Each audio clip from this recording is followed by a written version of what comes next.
Welcome. In this video, I'll show you how to change your background color here in Constant Contact. As you can see here, in my background, I do have an image set in here. But if you're talking about the color of this background, we can do that as well. So just go ahead over to design. All right. Say, for example, you don't want a picture in here. Just select this option. All right. And then you can go ahead and click on edit. Here we have some patterns, okay? Like so. But if you just want colors, go ahead and go to the outer background color picker right here. Click on it and just select the color. For example, black.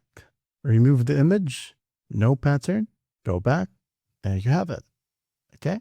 As you can see. Now, if you want to change the inner background, okay, you can go ahead and do so by going to the left panel.